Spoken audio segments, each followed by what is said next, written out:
The clear blue sky over Nevada, and this, the famous 115 highway, from the City of Angels to the City of Sin. As you can see, I'm from Los Angeles, and so, okay, why am I standing out here in the middle of the Mojave Desert in October of 2001, a few weeks after 9/11, waving my hands with a car loaded with video equipment? Incidentally, I'm speaking to a mic that's not recording any audio, my first of several technical difficulties. So although it looks like I think I might be saying some pretty interesting stuff, nothing's recording. Oh yeah, and so why am I here on the road to Vegas, Sin City, USA? It's the first CR Society conference, and I'm there to record the event. And this is a little video log to the members of the 2003 conference in Madison, Wisconsin. A little of the highlights from the last conference, and I'm Mark Cummins. I'll be your narrator. And this is a power pole. It's just standing there. It all began with David Stern and Robert Krikorian finding accommodations at Best Western Mardi Gras in Las Vegas. Okay, what's your name? My name is Sean. Okay, man in the front desk. Now, I would think the CR Society would get equal billing with the Continental Breakfast here on the marquee. But then there were some here for other reasons. Came up for a wedding. The wedding and the drag races. Oh, which drag races are there? The NHRA finals. Finals. Oh, this is the big thing. Yeah. One more. Where are you from? We're from New Mexico. Oh, okay, so a little bit of have you enjoyed the visit? Oh, yes. Yeah. Totally. Great Good. nightlife. Good time, huh? Yeah. yeah. Oh, yeah. Way good. Here's Robert Krikorian, our conference leader, letting our characters introduce themselves. Brian Holt from Salt Lake City. Helga Bradish from Los Angeles. Dean Stern from Chicago. Mark Cummins from Los Angeles. Martin Buchholz from all over, from California and Japan and Canada and Germany. Marcy Scheibler from Cincinnati, Ohio. My name is Mark Ebney from Los Angeles, California. Mike Linksfair from San Francisco. I'm Lisa Walford from Los Angeles. Warren Taylor from Los Angeles, California. Since we're meeting for the first time in a virtual community, but we all know each other in various phases and different facets of our lives, I really respect and cherish how intimate some of you have been in kind of making public the experiments you've done and the ways that you've integrated this work into your life, and that's been really important for me. And just to see the ideas of my father kind of made manifest is I can't tell you how inspiring and how moving it's been. The conference featured two theoretical presenters, Michael Ray and Dr. Steven Spindler. Here, Michael Ray discusses some of the theories on aging. But why theories of aging? Well, however it happens, whatever the mechanism is, whatever is the bad thing that's happening to us that causes us to get old and sick and die, and God help us, let's not do that. Why the hell does it happen in the first place? Like, what's going on? What's the original sin, in a sense, that's causing this whole mess to happen in the first place? Versus the how theories, which are the mechanisms, which are things like looking at free radicals and looking at immunological damage, looking at glycation and yada, yada, yada, yada, yada, yada, yada. As I expect most people know, I'm personally a fairly big fan in terms of why theories of the disposable soma theory. But there's two major sort of why type theories, broadly speaking. One of which is a programmed aging theory. And unfortunately, Josh Middledorf isn't here, because Josh, of course, is a big fan of programmed aging. The theory there is we are, for whatever reason, designed. It is built into us. Evolution or God or what have you has made us in such a way that we're supposed to kick off at a certain time. There's a time bomb built into us so that we'll age and die. The other kind of theory is the kind of theory that assumes that that in some sense that isn't the case, that we are not designed to age, that we just happen to age in some sense or another. Michael goes on to discuss in more detail the various theories of exactly why we die as a basis for describing how CR can slow down the aging process. Steven Spindler, on the other hand, gives us a good review of the research science supporting CR. Here, Stephen is showing some of the early research of CR on arachnids. But it shows how ancient the effects of calorie restriction are. These are spiders, and this is a field spider right here, the life in the field. This is like us in Roman times, or drinking glasses in the restaurant. And then here's the squared survival curve when the spiders are taken into the terrarium in somebody's lab, and they're fed 5 flies per week. And then as they're reduced in fly number, you can see that maximum lifespan is increasing, even though there's some nutritional deficiencies. Probably a fly is not probably a perfect meal. One fly doesn't supply all the essential nutrients for the spiders.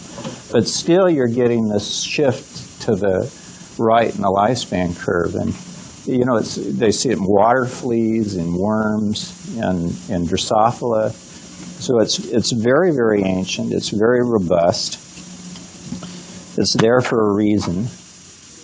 Dr. Spindler goes on to discuss the classical mice studies that Walford and Weindruck performed and the famous mice mortality curves. Now, what was very exciting about Dr. Spindler's presentation was the recent research he has done with evaluating gene expression as it relates to caloric restriction and examining exactly what is happening on a genetic level when the CR effect takes place. Now, gerontologists have had this hypothesis that, and it's not necessarily expressed openly in papers, but if you read a lot of papers, it's in there. And the idea is that when you're young, your genes are expressed at some kind of young homeostasis, and that's good. And that as you age, you go from young to old, some genes depart from that young gene expression level. For each gene, it's a different level, but it changes. Some become overexpressed and some underexpressed, and that's bad. And so if something like calorie restriction would return this old gene expression or prevent it from changing from this young homeostasis level, we wouldn't age, or would age less, or would age more slowly. One of Dr. Spindler's more interesting conclusions indicate that CR actually reverses age-related changes in gene expression. The upshot of Dr. Spindler's research is that if gene expression can be mapped, then perhaps drugs or other treatments that mimic CR may be developed. One could literally have one's cake and eat it too if these fountain of youth drugs could be developed. However, more relevant to CR today is Spindler's findings that adopting CR may produce favorable physiological results within a month. And then we said, well, how about this short-term group? They were very old, and we calorie restricted them for just 4 weeks. And look, 9 of the 14 genes went from here to here in only 4 weeks. So we didn't prevent this age-related change in gene expression. We reversed the age-related increase in gene expression. While Dr. Spindler and Michael Ray gave us some of the science behind CR, several other CR practitioners and members of the conference gave some personal perspectives on the benefits and motivations for adopting CR in the first place. Here, David Stern presents some very futuristic reasons of why he's on CR. I have a family history of heart disease, so I've always been worried about dying young of heart disease. And the fear has sort of gone away because I feel so much better and healthier, and all my blood work is a lot better. But the real transforming event happened before I went on CR, when I read a book called Beyond Humanity. And I had a burning desire to see the future and to live a long time. And I thought that without CR I didn't have much of a chance. Oh, okay. So the desire is to see the changes that take place? See the changes. I'm interested in computers and computer science, and I'm interested to see if computers will ever become intelligent in the way that people are. We just heard another participant say the same thing. It's interesting. So AI to progress to the point where you can talk to the machine and it'll talk back and it'll have points of view and opinions. Right, and also AI to the point of if it ever approaches human intelligence levels, there could be some type of positive feedback where the artificial intelligence could increase at a faster rate than people could. They don't have to go through the long period of learning. You could just feed them information directly. There's been science fiction stories I've read about that. Right. I've been a science fiction fan ever since I was in grade school. But I always thought science fiction was science fiction that was not practical, was never going to happen. But now I'm starting to think that some things that we think are really science fiction maybe have a chance of happening.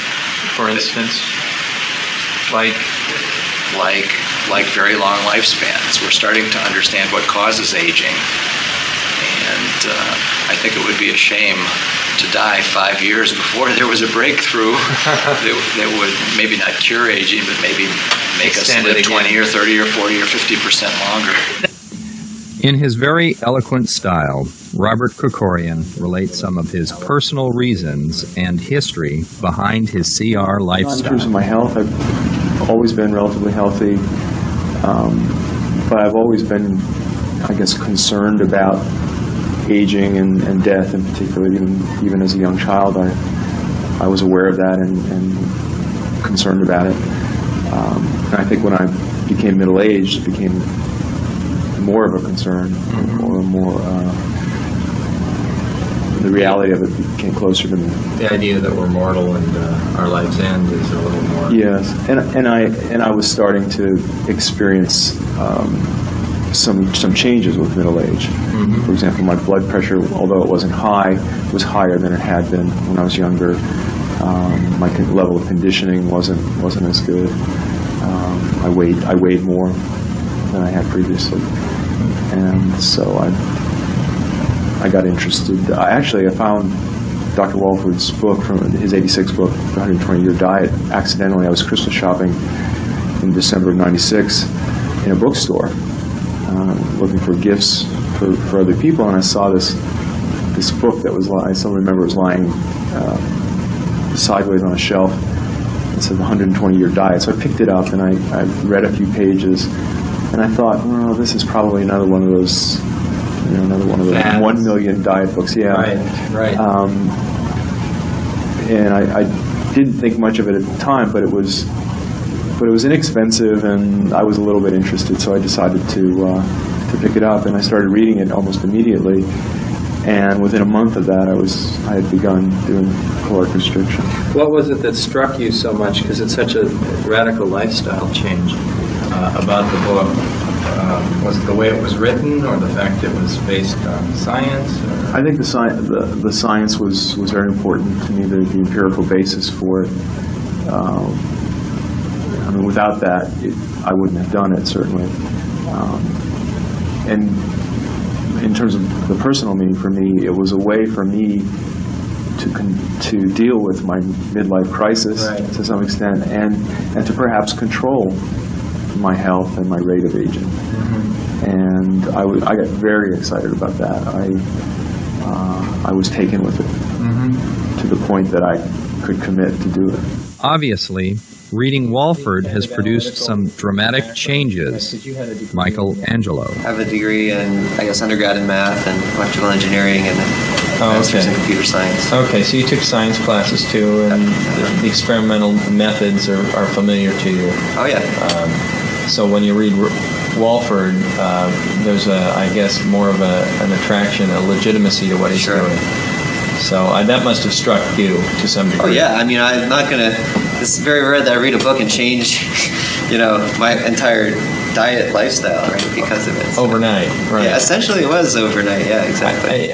In order to actually practice CR, many in our group have adopted different strategies in order to stay on the Walford diet. Dwight Yoakam here showed us his shareware program, CR Buddy, which allows you to choose foods from your pantry and put together personalized CR meals. He also showed us and demonstrated the preparation and serving of kefir.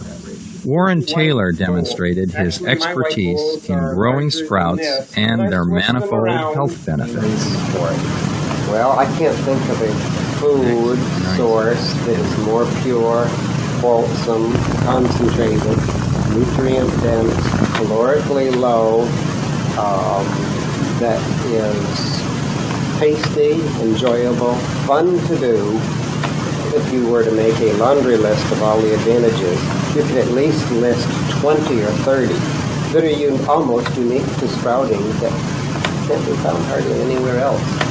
And Mark MD made tasty and nutritious veggies and berry smoothies, showing us his unique way of living in the CR zone.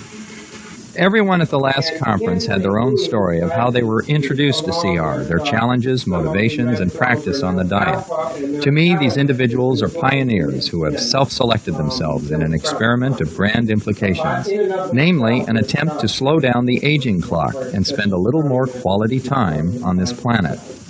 All of these personal successes are, of course, due to the original work of Dr. Roy Walford, who inspired all of us by taking an interesting hypothesis on age retardation and turning it into reality. We are all eternally grateful for Dr. Walford's work. And finally, I ran into Dr. Dan Gilmore, proprietor of the Best Western Gift Shop and ex-professor of entomology at the University of California at Berkeley, seller of life extension vitamins, who wanted to discuss the varied lifespan of monarch butterflies and how nature influenced their metabolism and lifespan. By tagging, we find that there are some that are long-lived. But then, of course, you have some, like mayflies, that, one day and that's it. So how long are the monarch butterflies at the longest? Looks like about 3-4 years. Oh, okay. Which is a long time. Because most butterflies, like the ones that we'd see up here, are they less than a season? Yeah, that's a season. That's it. And they One reproduce. Season, that's it. We're back again at the lonely power line. This was actually the end of my trip to Vegas, heading home, watching the 200-mile migration patterns of denizens from L.A. to Vegas and back, and the scenery, and trying to hold the camera steady, and philosophizing that I suppose we too hope to add a few seasons to our lives, be like the monarch butterfly, champion long-lifer in the butterfly kingdom. And, oh, I almost forgot, I think I got everyone on the tape who was at the last conference, everyone except one guy who came in late, tired and travel-weary, Phil Graves. Who's Robert Krikorian? He's over here. Ah, okay. Who are you? I'm Phil Graves. Phil, and this will. Phil, we're going to start Good doing to this. meet you. Hi, Phil, and hello, and welcome to everyone at Madison, Wisconsin, and the 2003 CR Society Conference.